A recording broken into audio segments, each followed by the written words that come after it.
बताइए, धन प्राप्त करने के लिए, नाम इज्जत कमाने के लिए, खूब पैसा कमाने के लिए क्या करना चाहिए? क्या करना चाहिए? क्या करना चाहिए? बहुत सारी सकारात्मक उस दिशा में मेहनत करनी चाहिए जिस दिशा में हमें आगे बढ़ना है। अर्थात जीवन में आज जितने लोग सफल हैं, चाहे टाटा, बिरला, अडानी, अंबानी, बिल गेट्स इत्यादि, जिनका भी आप नाम जानते हैं, इन लोगों ने बिना मेहनत किए सक्सेस प्राप्त कर ली हो। कैसा है? क्या बिना मेहनत किए सफल हो गए हैं?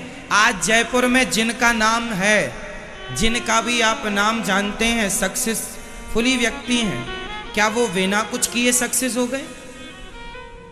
क्या वो दिन में सोते सोते सक्सेस हो गए?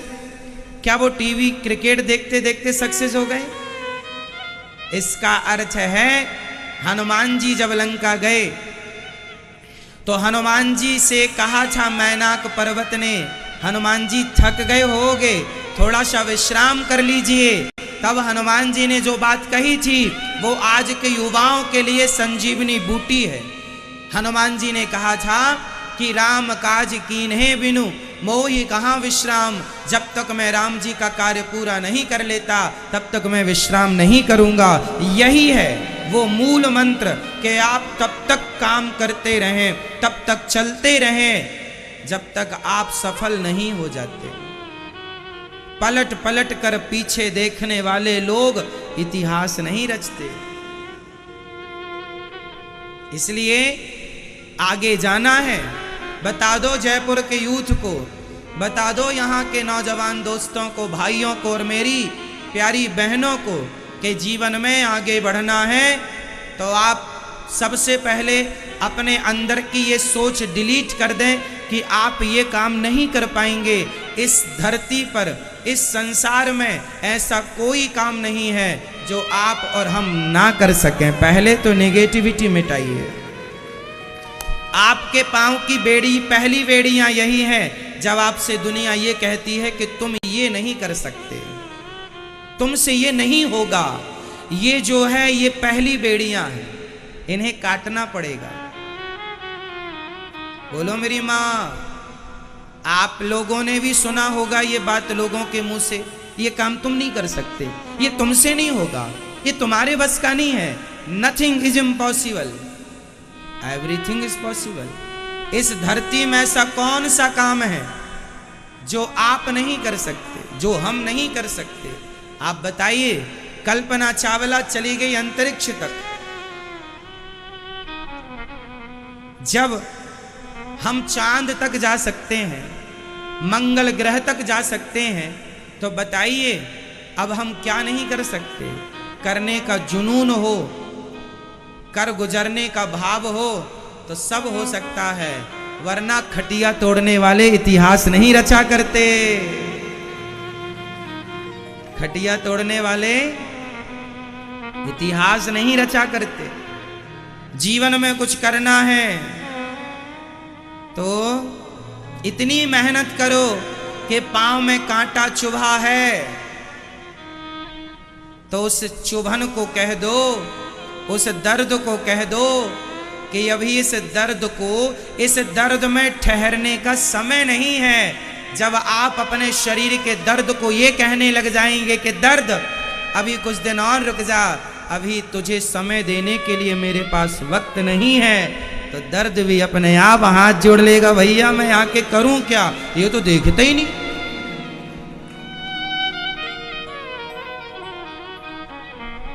गर्मी कब गुजर गई पता ना चला, सर्दी कब गुजर गई पता ना चला, बारिश कब गुजर गई पता ना चला।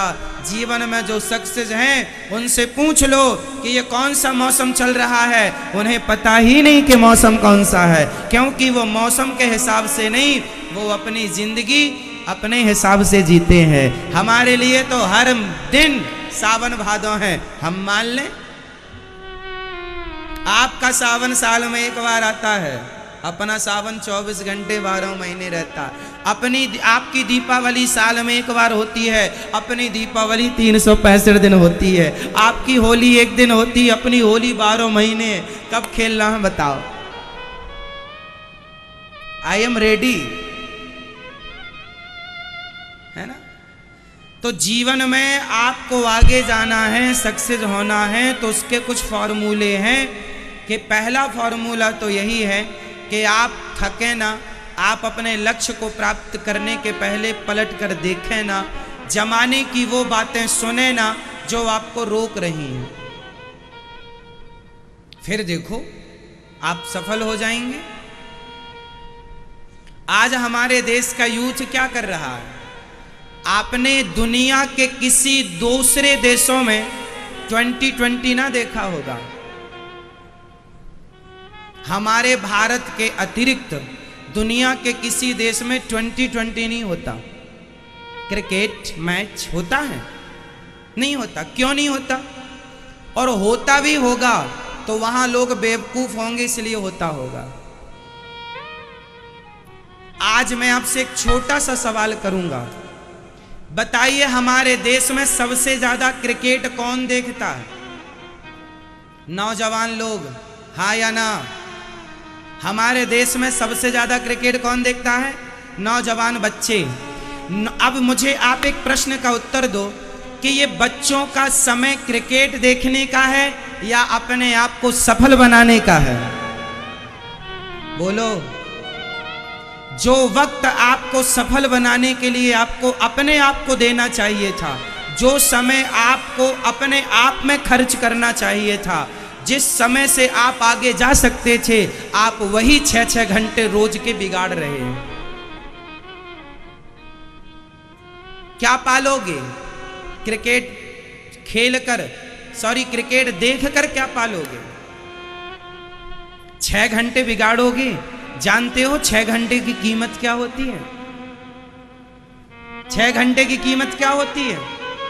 एक बार बिल गेट्स जा रहे थे तो बिल गेट्स के पॉकेट से $50,000 गिर गए। बिल्कुल सत्य घटना कह रहा हूं, जो मैंने उनके इंटरव्यू में सुनी, लोगों के द्वारा भी कही गई ये बात थी। एक बार बिल गेट्स जा रहे थे तो उनके पॉकेट से कुछ निकाला होगा तो $50,000 जमीन पर गिर गए और रबर नहीं लगी थी, तो वो $50,000 बिखर गए और हवा चली हल्की सी तो $50,000 रुपए उड़ गए। आसपास ही उड़े, बहुत दूर नहीं। तो बिल गेट्स ने वो बिखरे हुए पैसे छोड़कर वो जाने लगा आगे। तो लोगों ने कहा, सर आपके $50,000 गिर गए हैं, उठा तो लीजिए। बिल गेट्स ने कहा, जितना समय मैं इन्हें उठाने में लगाऊंगा उतने समय में $1,00,000 कमा लूंगा। इसका अर्थ क्या है? इसका अर्थ ये नहीं कि आप पैसों की कदर ना करें, आप इसे नेगेटिव ना लीजिएगा। इस कथा को पॉजिटिविटी से समझिएगा कि बिल गेट्स का कहना ये था कि $50,000 उठाने में जितना समय लगेगा उतने समय में मैं $1,00,000 कमा लूंगा। मतलब वो आदमी इसलिए सक्सेस हुआ क्योंकि वो समय की वैल्यू जानता है कि समय क्या होता है, क्योंकि वो किसकी कदर करता है? एक आदमी है पैसे की कदर करता है, एक आदमी है समय की कदर करता है। बताओ जीवन में सक्सेस कौन हो सकता है? पैसे की कदर करने वाला या समय की कदर करने वाला? जोर से और जोर से, किसकी कदर करना चाहिए? बोलो। पैसा कीमती होता है या समय? इसलिए बिल गेट्स इस धरती में सबसे अमीर व्यक्ति है। क्यों? क्योंकि उस व्यक्ति ने पैसे से ज्यादा समय को समझा है। जो व्यक्ति धन से ज्यादा समय की कीमत करेगा, समय को समझेगा, समय की इज्जत करेगा, समय के महत्व को समझेगा, वही जीवन में कुछ कर सकता है। वरना 6-6 घंटे क्रिकेट देखने वाले सिर्फ खटिया तोड़ सकते हैं, ये इतिहास नहीं रच सकते।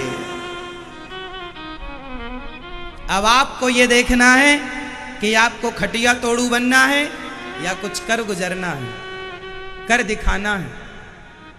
और कर दिखाने के लिए ये बहाने नहीं चलेंगे। आज हमारी तबीयत खराब है, आज काम नहीं करेंगे। अरे ये क्या बात होती है, ये मूर्खों के बहाने होते हैं। तबीयत खराब है, काम नहीं करेंगे।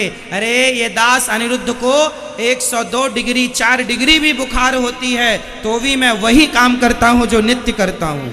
कथा सुना, जो काम मैं रोज करता हूँ, स्वास्थ्य अच्छा होने पर, स्वास्थ्य बिगड़ने पर भी वो काम करता हूँ। मैं एक दिन का बहाना नहीं करता कि मेरी तबीयत बिगड़ गई। कितनी बार मैंने वो पूरे काम किए हैं, बुखार होने पर भी। सिर में दर्द है, बोला नहीं जा रहा। एक बार तो मेरा इतनी स्वास्थ्य बिगड़ गया था, मुंह से एक शब्द नहीं निकल रहा था, बोलने की हिम्मत नहीं थी, बैठा नहीं जा रहा था। पर ठाकुर जी ने शक्ति दी और कार्य किया। मैंने आज तक अपने कामों में ये बहाना नहीं बनाया आज मेरी तबीयत खराब है। ना जी, तबीयत खराब है तो तबीयत को बोलता हूँ बाद में खराब हो जाना, अभी मेरा काम खराब मत कर, चल जा बाद में आना, अभी काम करने दे, बाद में फिर देखेंगे तुझे। ये बहाने नहीं कि आज मेरा सिर दर्द है, ये दर्द है। जीवन में आगे बढ़ना है तो सिर्फ राम काज कीन्हे बिनु मोहि कहाँ विश्राम। आप लोग देखते हैं क्रिकेट, इसलिए इतिहास नहीं रच पा रहे हो और ना रच पाओगे। यदि यही तुम्हारे लक्षण रहे तो, यही आदतें रही तो ना कर पाए हो ना कर पाओगे। लिख लेना स्टाम्प पर, साइन हम कर देंगे।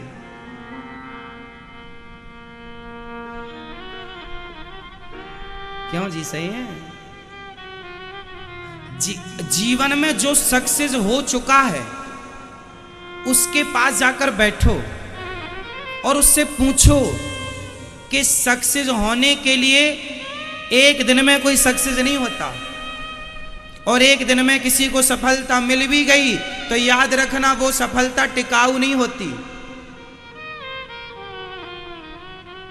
लंबे समय से जो व्यक्ति सफल होने का प्रयास कर रहा है, जब वो सफल होता है तो तूफान ला देता है दुनिया के लिए। इसलिए अपनी तैयारियां अभी से शुरू कर दो अपने सफल होने की। इतिहास रचना है आपको, इतिहास लिखना है आपको। कोई महाराणा प्रताप को एक दिन में नहीं जान गया, उनके एक बलिदान को लोग नहीं जानते, उनके सैकड़ों बलिदान को लोग जानते, उनकी सैकड़ों गाथाएं। क्यों जी, महाराणा प्रताप की गाथा कोई एक नहीं है, सैकड़ों गाथाएं, सैकड़ों कहानियां हैं, वो सैकड़ों बातें हैं जिनसे हम उनसे कुछ सीख सकते। वो आपकी तरह समय नहीं जाया करते थे, वेस्ट नहीं करते थे, बैठे तमाशा देख रहे हैं। जीवन में महाराणा प्रताप के बारे में आप सब जानते हैं कि हल्दी घाटी के युद्ध के बाद जब उनकी सेना कमजोर पड़ने लगी तो वो जंगल चले गए और जंगलों में जाकर के घास की रोटी खाई है, कंदमूल फल खा करके जंगली सेना तैयार की है, और जंगली सेना तैयार करके फिर एक बार हौसला लेकर के फिर दुश्मनों से लोहा लिया है। तो ये क्या है जीवन में? देखो, जीवन में एक व्यक्ति होता है हार जाता है, और एक व्यक्ति वो है जो हारने का नाम ही नहीं लेता। अच्छा बताओ, असफल किसे कहते हैं? असफल व्यक्ति की परिभाषा बताइए, फटाफट बताइए। आपकी जरा सी परिभाषा के लिए समय जाया नहीं करूंगा मैं। बताइए, असफल व्यक्ति की परिभाषा क्या है? जोर से। जो व्यक्ति सफल होने के प्रयास जिसने छोड़ दिए हैं, जिस व्यक्ति ने सफल होने का प्रयास छोड़ दिया है उसे आप असफल कहिए, और जो 100 बार असफल होकर भी यदि सफल होने का प्रयास कर रहा है आप उसे असफल व्यक्ति नहीं कह सकते।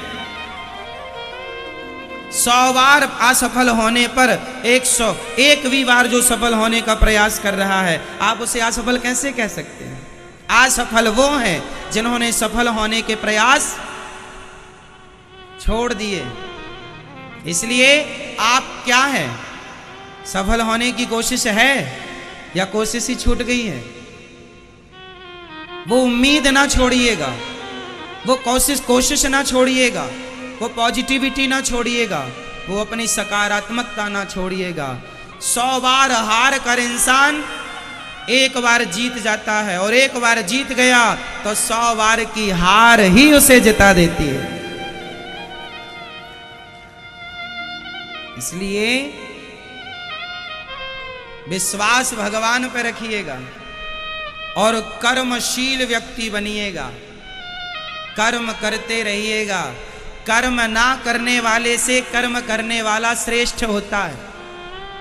एक बात बताइए, एक पढ़ा लिखा इंजीनियर, टॉप किया हुआ लड़का कुछ नहीं करता।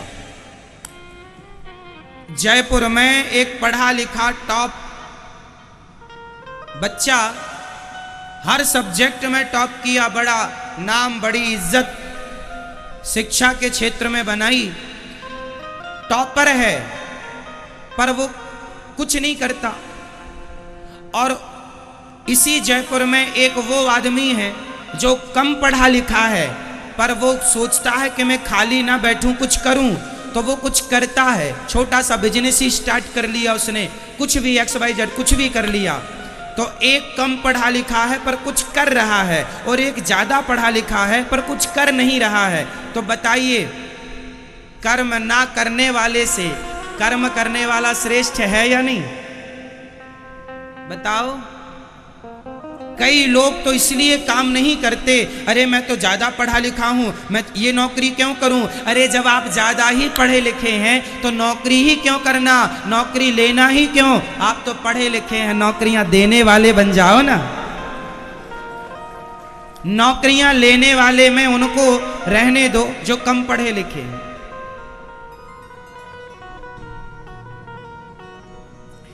हम ये नहीं कहते तुम महीने के लाखों कमाओ, महीने के 50,000 भी कमाओ, ये भी कोई बात नहीं है। पर मैं ये कहूंगा कि कुछ ना कमाने से अच्छा है कुछ कमाओ, कुछ ना करने से अच्छा है कुछ करो। ना करने की अपेक्षा कर्म करने वाला श्रेष्ठ है। स्वल्पमप्यस्य धर्मस्य त्रायते महतो भयात्। कुछ ना करने की अपेक्षा कुछ करना श्रेष्ठ है। इसलिए ये कथा आज की अपने बच्चों को जरूर सुनवाइएगा, ताकि इस कथा से प्रेरित होकर बच्चे भी कुछ करें। और जीवन में सक्सेस वही है, सफल वही है जो सफल होकर भी अन्य सफलताओं का प्रयास करता रहता है। ये नहीं कि सक्सेसफुल हो गए, हम सफल हो गए, अब छोड़ दो, अब कुछ नहीं ना। आप प्लस हैं, माइनस होना स्टार्ट हो जाएंगे यदि आपने छोड़ दिया प्रयास। तो सफल, देखो सक्सेस हो जाना बड़ी बात नहीं है, सफल हो जाना बड़ी बात नहीं है, उस सफलता को बनाए रखना, उस सफलता को मेंटेन करना, ये बड़ी बात है। सफल हो जाना बड़ी बात नहीं है। सफल बहुत लोग हो गए पर वो सफलता को मेंटेन ना कर पाए, वो सफलता को मेंटेन ना कर पाए, इसलिए प्लस थे माइनस हो गए। तो सक्सेस हो जाना बड़ी बात नहीं है, बनाए रखो उस स्थिति को। और ये सारी चीजें कैसे होंगी? पॉजिटिविटी से। इसलिए कहता हूं कथाएं सुना करो, कथाएं सुनने से ही ये सकारात्मकता आएगी। हमारे राम जी कितने पॉजिटिव हैं। रावण ले गया माता सीता को, चलो मैं राम जी की पॉजिटिविटी समझाता हूं।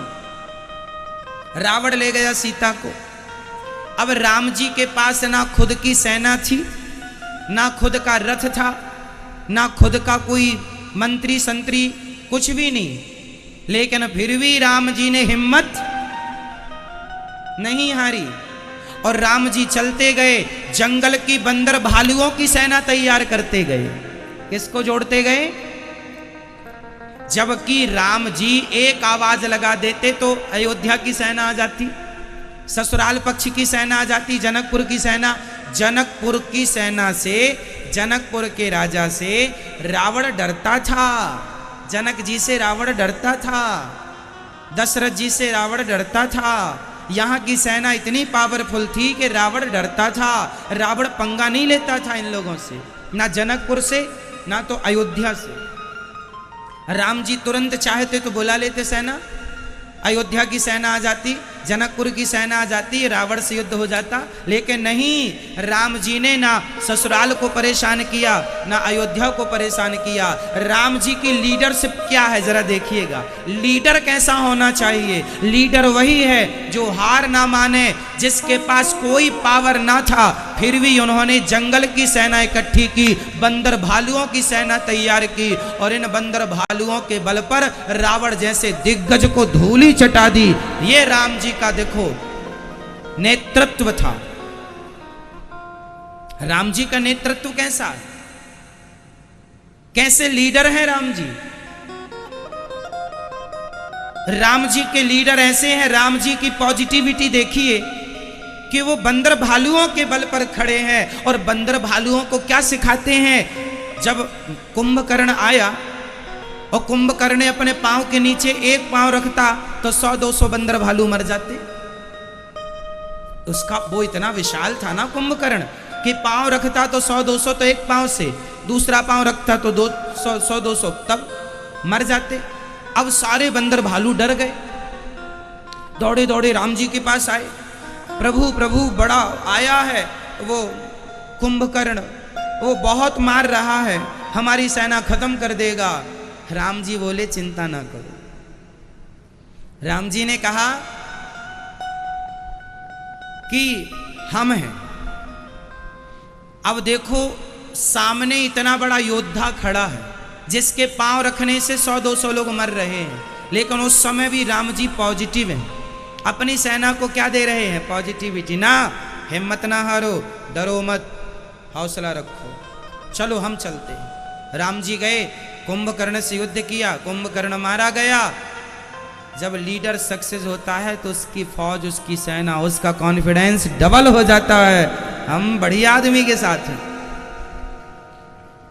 हमारा नेतृत्व करने वाला व्यक्ति बढ़िया संभाल लेता है मोर्चे को। राम जी के पास एक चुनौती और थी। रावण तक, अच्छा रावण रहता था लंका में अर्थात समुद्र के उस पार। अब उस पार तक राम जी तो चले जाएंगे, राम जी तो भगवान है, हनुमान जी चले जाएंगे, वो तो छलांग मार के चले गए, पर ये बंदर कैसे जाएंगे? तो बंदरों के लिए क्या करें? सेतु तैयार करें। सेतु कैसे बनाएं? कहां से आर्किटेक्ट ले आए, कहां से इंजीनियर पकड़ के लाएं, कहां से व्यवस्था करें, कंक्रीट कहां से लाएं, सरिया कहां से लाएं, क्या क्या करें, कौन माथा फोड़ी करे, कौन माथा पच्ची करे, क्या करें? अब तो राम जी ने प्रार्थना की, समुद्र मान जाओ, रास्ता दे दो ईमानदारी से। जब नहीं माने, क्रोध में आकर अग्निबाण निकाल लिया, सुखा देंगे सारा समुद्र। चरणों में गिर पड़े, कहा सेतु का निर्माण। नल नील बड़े बुद्धिमान थे, पत्थर पर एक पे रा लिखा, दूसरे पे मां लिखा, पत्थर जुड़ते गए और सेतु तैयार हो गया। राम जी के जीवन में जितनी बड़ी चुनौतियां थी, हमारे जीवन में इतनी बड़ी चुनौतियां कभी हो ही नहीं सकती। और राम जी ने हर चुनौती से लड़ना सीखा है। इस संसार में एक भी आदमी ऐसा नहीं है जिसके जीवन में संकट ना आते हो या ना आया हो। कोई संकट आने पर परेशान हो जाता है, कोई हार जाता है, तो कोई संकट आने पर और मजबूत होकर उस संकट से लड़ करके संकट को पराजित कर देता है। हाँ, मुसीबतें तो आएंगी आएंगी, आप ये सोचें आए ना, हो नहीं सकता। राम जी के जीवन में भी आई, पर राम जी आगे बढ़ते चले, बढ़ते चले, बढ़ते चले। बोलिए राजा राम